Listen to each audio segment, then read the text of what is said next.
Likes come and go really fast. They really do. And likes aren't deep. Likes aren't very meaningful, but respect is. So as a leader, instead of just trying to be liked by everybody, you try to earn their respect. It takes longer, it takes time, it takes work, it takes vulnerability, it takes integrity, but you earn their respect over time, and it's also gonna last a lot longer over time. I think that's where it starts. And then I think the other thing is vision. We've talked about that in multiple ways. You have to provide vision for people because they need to see where they're at, and if they buy in, where they're all going to be in the future as a unit, as individuals, how everyone is going to be impacted by it. And they need to believe in that. And that belief is something important. Do people see the vision, but then do they believe in the vision? Welcome to the Beyond Speaking podcast from Premier Speakers Bureau, featuring in-depth conversations with the world's most in-demand keynote speakers. Hi, I'm Brian Lord, president here at Premier Speakers Bureau, and welcome to the Beyond Speaking podcast. Our guest today is Tim Tebow, who, if you don't know him, you've probably been living under a rock. But we're going to do an intro anyway. I'm really excited about this. Huge fan. Tim Tebow is a two-time national champion, a first-round draft pick, Heisman Trophy winner, and a former professional baseball player. He's a five-time New York Times best-selling author, which is harder to say than you think. And he's a football analyst. You can catch him all over, broadcasting SEC games. He's at every big game. And, but one of the things that really stood out, preparing for this interview, people were like, I want to know about the Tim Tebow Foundation, Night to Shine. He does so much to help so many people. And, so we're going to get into not only things like leadership and teamwork and motivation, inspiration, but also those things that he does to give back and also things that you can do to give back. So Tim, thank you so much for coming on and being part of the podcast here. Of course, man. Thank you for having me. Sorry that I'm not as dressed up as you. You're kind of making me look bad, but that's okay, Brian. That's okay. Because I like you. I just, maybe next time I'll put on a jacket. Yeah. That's what people are thinking. Like, Tim Tebow looks bad. Like, I feel really bad for that t-shirt right now. It's just like, you're like the fittest person I've ever interviewed, I think. So it's, I would not worry about that at all if I were you. So anyway, so you are known for a lot of amazing things. And we just talked about that, being a Heisman Trophy winner, being somebody, we're going to talk about the promise speech here soon. Where did all that come from? Your passions, your competitive nature, where did that come from? Well, when you're the baby of 5 and you grow up in a missionary family, you learn to be competitive at a very early age. But I'll tell you, one of the most transforming days of my life was when I was 8 years old and my dad got home from being overseas for most of the summer. And he sat me and my brothers down and he looked at the three of us and with tears in his eyes just said, "Boys, I love you so much. I'm so proud of you. I know you all have goals and you're ambitious." And he said, if you want to be different, unique, contagious, and you want people to want to be around you in your life, then love what you do, be passionate about it, and be willing to sacrifice. And that night totally transformed my life, but not just that night, because what my dad said, also the way he would remind me and talk to me and taking me to day camps and practices and games and events. And he would remind me, "Timmy, you really love what you're doing? Because if not, find something that you love. Do what you love." But then he would say, "But are you passionate?" And it was so unique to me because you would think, yes, you're passionate, but then a lot of times we don't even understand what passion really means. See, passion is not excitement, motivation, and hype, and we put it in that category, but it is very different. You see, passion comes from a 12th century Latin word that actually means to suffer. And so when you have passion, it means you care so much for something that you're willing to suffer for it. And so that's why he would remind me, are you really passionate? Because that's why you need to choose something you love, because if you love it, most likely you will be passionate, meaning to suffer, and then you will be willing to sacrifice. And they all have such a tie. And he's saying, choose those things, run after those things, and be someone that lives that out. Because if you do, you're different, because not everybody does. And it was just something that I've really tried to cling to. And not just because my dad told me, but also because I got to see him live it out my entire life growing up. So it's just something that I want to be. And I'm not always, but I want to be someone that loves and is passionate and willing to sacrifice. Yeah, and I love that you saw that in him so early on. And you've got 5 siblings. Is that something like, where do you fit in the hierarchy? Is there actually like a secret Tebow out there that is even more passionate, competitive than you are? I'll be honest, we're all competitive. My two oldest sisters, they're crazy competitive too. Like Monopoly at the house was insane. And my mom being the sweetest person you probably ever met, like even when you're getting into Monopoly or Risk, she can dive in and be pretty competitive as well. So the whole family's competitive and everyone loves sports. Everyone loves competing. And so, yes, it was, there's no hidden Tebows out there that, or somewhere that aren't competitive. No, we're all very outspokenly competitive. So obviously you mentioned your father. You've been around some amazing leaders in your life on and off the field. Who are some of those leaders, and what are the keys that you've learned from them?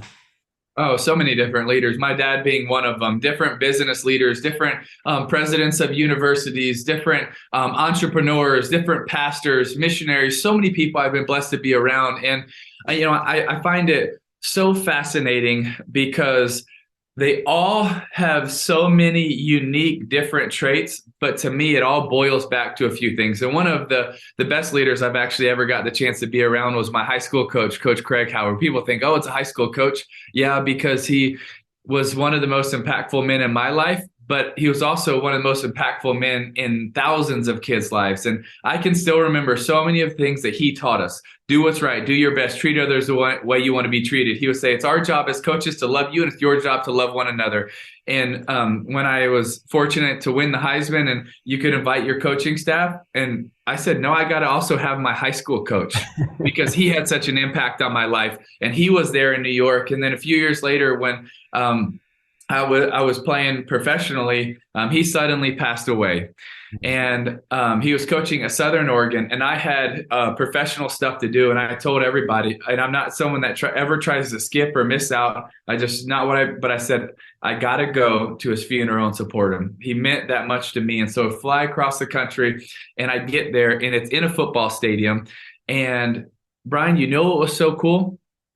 What's that? It was a football stadium that was packed, not just with a lot of people, but a lot of people that he coached. And they flew in from all over the country and some from all over the world. And there were thousands and thousands of players that he coached because he had such an impact on their life, not because they won a lot of championships or titles, but because he knew how to develop young men. And it was so cool because I was standing there as one of the thousands of people that he coached. And all of us were emotional, crying, weeping because we missed our coach, but we're so grateful for the impact he had on us. And that's why he had such a big impact. And that's why people flew from all over to be able to be part of it, to celebrate his life, to show his family what he had meant to them. And so when I think about leadership, it doesn't come just from, oh, you're the CEO of a big corporation. You could be a great leader as a teacher in your family, in Pop Warner, in Little League, wherever you're at. And when I think about leadership, I think so many of the qualities are also very overrated because I don't like just talking about leadership. I like talking about leadership that lasts because there's a difference. If you want to just talk about leadership, then I would probably say that some of the better forms of leadership are not great things. It's manipulation. It's deceiving. It's lying. I mean, look at a lot of infomercials, right? Eventually, when you get the product, you're like, dang, this is not what they told me, right? But leadership that lasts is very different because that's based on qualities that you can sustain for a long period of time. And so when I talk about it, I ask a lot of places, I say, hey, can I not talk about just leadership, but can I talk about leadership that's going to last for a sustained period of time? Because there's a different set of qualities that are going to last for years and maybe for generations. But leadership just for a moment, that comes and goes because people have sparks and hot moments. But what are the things that are going to be able to sustain for the long run? And now I coach sports. I'm sure we have a lot of parents and people out there that coach youth sports too. Every coach seems to have like that one saying that they go back to. What's like that one main saying you remember from Coach Chris or from Coach Craig? Gosh, there's just so many.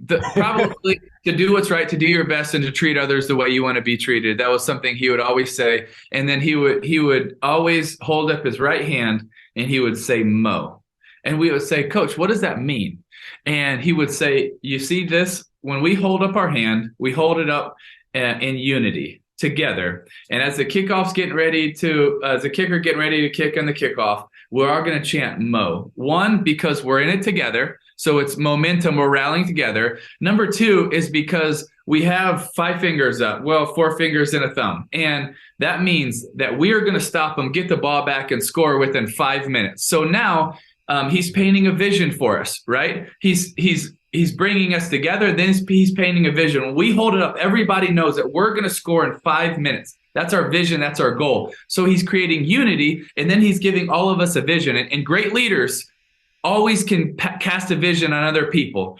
And then he would have all of the fans start to do it. And so the fans would buy into the vision of what he would have. And so now, and then the other team's thinking, oh my gosh, what is this, right? And so now all of us are chanting Mo together. And so at one moment, just by something silly, and it sounds silly, right? You're saying Mo, but he brought us together. He cast a vision, he cast a goal, and he got people to buy in. Now, that's what a leader does. Your newest book is called Mission Possible, Go Create a Life That Counts.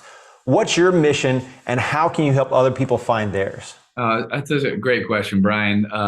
I think one of my greatest missions in life is to fight for people that can't fight for themselves, is to fight for the most vulnerable people around the world. When I was 15 years old, I met a boy in the jungles of the Philippines who was born with his feet on backwards. And because of that, his village viewed him as cursed, less than, insignificant. He was a throwaway. And I knew that day I loved sports, and I was competitive, and I was passionate. And I was willing to sacrifice for for games, baseball, basketball, and football, whatever it was. But that day, God did something in my heart and impacted me. And I knew that day I was trying to be the best player I could be. I was trying to win games and win championships and also be the MVP, the most valuable player. But really, I realized my call that day ultimately is not to win MVPs of most valuable player, but to fight for the MVPs, meaning the most vulnerable people around the world. And that is still what I believe is one of my greatest callings in life, is to fight for the most vulnerable people. And there are just so many in our communities here in the States and then around the world of people that are overlooked, that are underloved, that are underserved, that need us to fight for them. So truly our heart is to bring faith, hope, and love to those needing a brighter day in their darkest hour of need, to fight for people that cannot fight for themselves. That kind of brings us to Night to Shine. So we were talking off air about, My Life Speaks down in Haiti, where I've been, and you're big fans of that group down there. Sure, we love them. They're awesome. Yeah. And so where did that idea come from, and how has that made an impact in your life and others? I feel free to talk about it as long as you want. I absolutely love it. Oh, thank you. So Night to Shine, for those of you that don't know, is a worldwide program for people with special needs to celebrate and value all of humanity, and especially the most overlooked population in the world, which is the special needs population, which is about 20% of the world's population. And for our 5-year anniversary at our foundation, the president at the time came up to me and said, hey, because we serve people with special needs all over the world, what do you think, as our 5-year celebration, what if we did something like a celebration, a prom night feel for people with special needs, and we hosted it in Florida or Texas or California or New York or the Philippines or Africa or some place. And I said, man, that's awesome. I love it. He said, okay, cool. Where do you think you'd like to host it? And I said, I think we need to do it everywhere. What are you talking about? And I knew he didn't like that. And I was like, well, I think every boy and girl, man and woman that has never had a chance to walk down a red carpet, to be crowned as a king or queen, to be celebrated, to be applauded, to be loved, to be valued to be loved as the valuable that they are, as incredible, as amazing, as special, as unique, as one of one, created in love, by love, and for love, they need to experience this. Because when a life understands for the first time how loved and how valuable and how treasured and how amazing it is, it changes us from the inside out. And I want so many people that have never had that chance to experience that.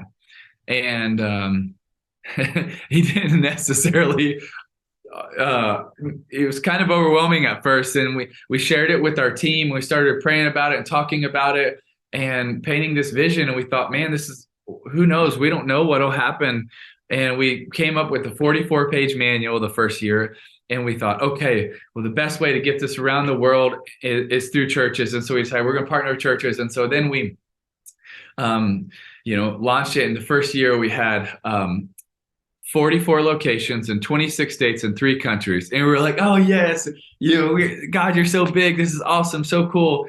And then I remember we flew to North Carolina for the first one. And I was standing about 50 feet from it, hadn't even walked in. And I just was weeping. And I was like, man, this is something I think is going to be pretty cool.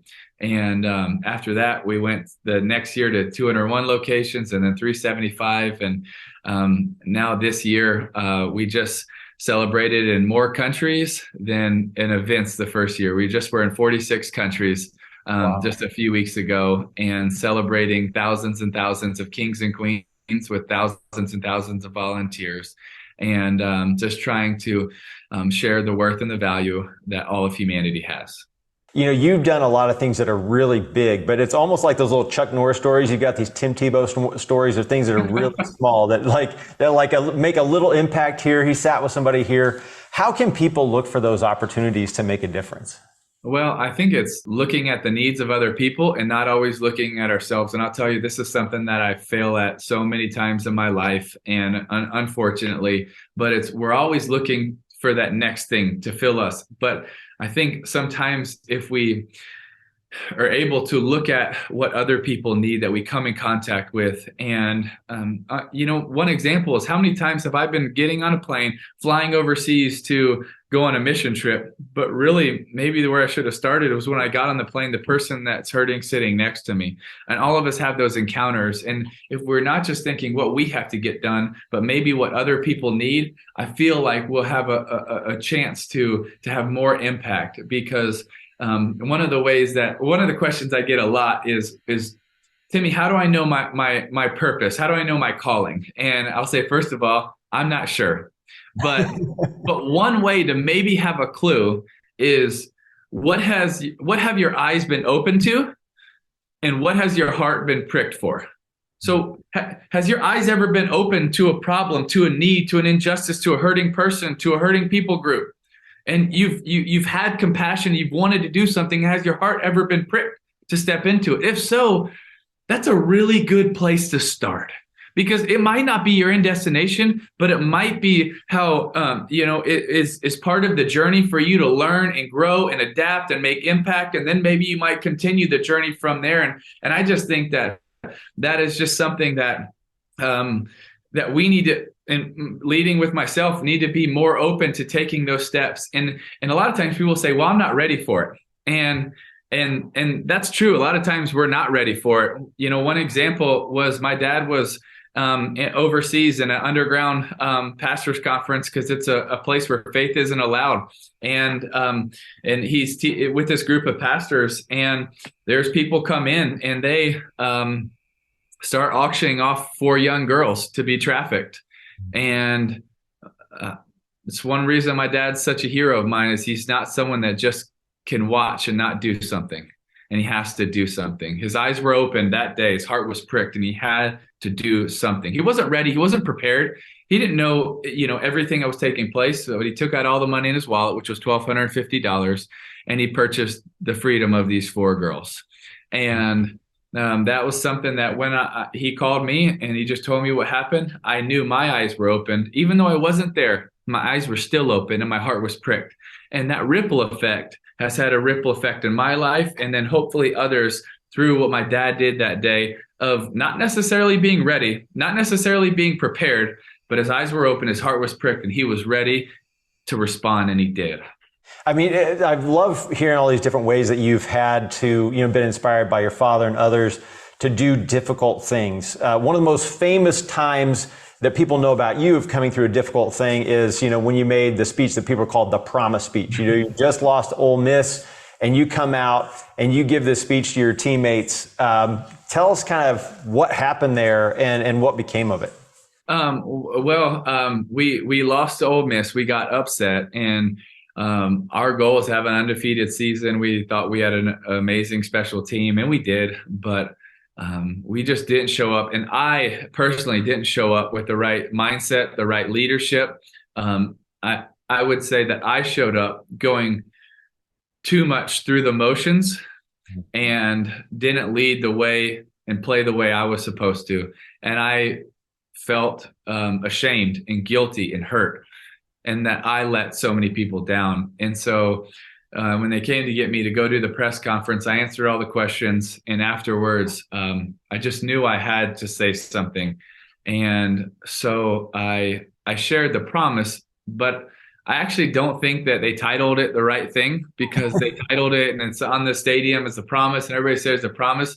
But I think a better title would actually be the apology. And I mean it, because when you do something wrong, the first thing, especially as leaders, but all of us, the first thing we should do is apologize. And I don't mean to say I apologize. I mean to say I'm sorry. There's a difference, right? A lot of times we'll say our apology is I apologize. So then apologize. And I did twice. I'm sorry. I'm extremely sorry. And then I went on with the speech to then after the apology to say how it's different. And that was my heart. One, to say I'm sorry, and two, to share how going forward was going to be different. And a lot of times we think as leaders that we can't say we're wrong and we can't say I'm sorry, we can't apologize. And I just think that's false. I think that leaders should show vulnerability. They should show weaknesses. They shouldn't act like they know everything all the time, because it's just not the reality. And it's just not the case for most of us. We need, as leaders, we need other people. We need wise counsel. We need people to buy in. And a big part of that is being vulnerable, is being willing to say I made a mistake. I need help. I don't have all the answers, but together we can find the answers, and together we can be different.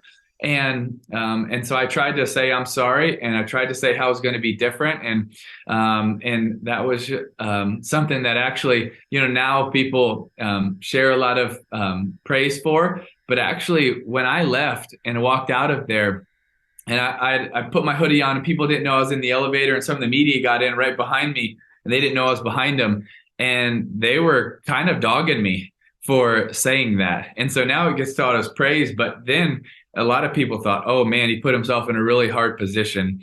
But it was really cool. And it wasn't just what I said. It was also so many other leaders and the coaches, but we rallied together to fortunately win the national championship, and in a really special way. And it's cool because some of the people that were impacted through that in the speech also helped us win the national championship at the end that weren't playing at that time. And that was pretty cool. So how, as a leader, what are some of the keys to building that great team around you? I think it starts with respect. As a leader, it doesn't start with likes, it starts as respect. And so many times, and I'm guilty of this all the time, I want to be liked. That's my nature. I want people to like me. I'm a people pleaser, but likes come and go really fast. They really do. And likes aren't deep. Likes aren't very meaningful, but respect is.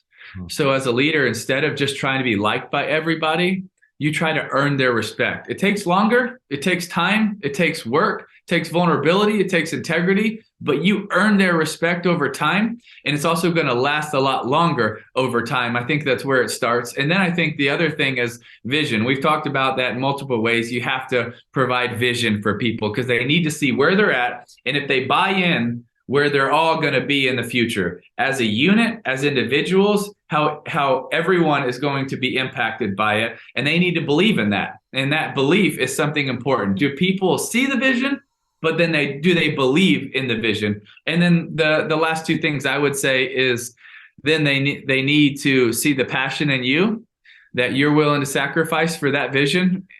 But then they also, and maybe more importantly, and maybe most importantly, is they also need to know that you're in it with them. And that's where I would say compassion comes into play. You see, passion, we talked about earlier, means you care so much for something, you're willing to suffer for it. And from that, we get the word compassion, which means you care so much for people, you're willing to suffer with them. And to really have leadership that lasts, it can't just be for the mission, it's also got to be for the people. And when they know that, hey, if they're hurting, you're hurting. If they have a bad day, you have a bad day. That when they're in the suck, so are you. And I think you want leadership that lasts. You want to be able to have impact for a sustained period of time. It can't be because you're on a pedestal and they're not. It's because you are all standing together in unity, and when one person's hurting, you're all hurting. And I think that compassion is something that might not be the first thing they see, but it might be one of the last things they hold on to. You grew up part of your time in the Philippines, part of your childhood. How has living outside the U.S. shaped your perspective and your mindset? It's been radical. I'm so grateful. I am so grateful because it totally changes your perspective on the world, your perspective on the U.S. from outside looking in, your perspective on why I can be grateful, how I can be grateful, why it matters so much. Your perspective, I've been so fortunate to be able to see a lot of different countries, and also been fortunate to see a lot of the 7 wonders of the world, and and just different cool things. And what you realize is that we're so fortunate to grow up where we are, but also how many hurting people are around the world and how many people need hope. And it totally changes perspective. And perspective is one of the hardest things to gain and one of the easiest things to lose. And I'm just so grateful for that experience and all the experiences. And my wife being from South Africa and having the chance to represent her country and the world as Miss Universe, and learning from her perspective. And so many of my friends and family have lived so many different places, and getting to see that is you get to understand so many different cultures, and you get to appreciate how awesome and cool all of these different cultures are. And it's just amazing. I think it gives you an appreciation for people, for culture, for the differences, for the similarities. And it's something that has been one of the greatest teachers in my life. If you're watching this, listening to this, and you go out and get Mission Possible, Go Create a Life That Counts, the first thing you should do if you're going to give it to your wife is rip out the first 4 or 5 pages, because Tim Tebow here does the most complicated, amazing, organized proposal that you will ever read about. And so you do not want your wife to know about that. So my question for you is this. That took a ton of organization and planning to get it just perfect, just right, nearly impossible for it to happen. So my question is, was it harder to plan that, or all the 3-16s that happened in your playoff win over the Steelers?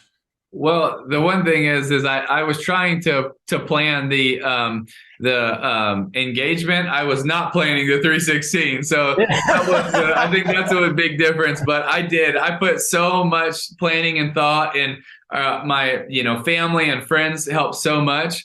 And the hard thing about that is it's also full of a lot of lies. Like, to set up all these surprises, you have to lie a lot. And it's like so many people were balding on the lie. And we were like, although we're doing it for a good reason, it's still like, I had, so many different people, and her family was lying to her, and they were surprising, and her best friends were surprising her, and her favorite artists. And I had all these different, and I was like, oh man, please just let her not find out. And so I was just trying to pull out all the different stops, and I just wanted her to know how much I loved her and how much I valued her, and that it was so worth it to me to do everything I could and everything I can to let her know just how special and wonderful she is. And so it was totally worth it, and I would do it over and over again. Thank you for joining us for the Beyond Speaking podcast. To learn more about today's guest, visit premierspeakers.com. Make sure to subscribe and leave a review wherever you listen.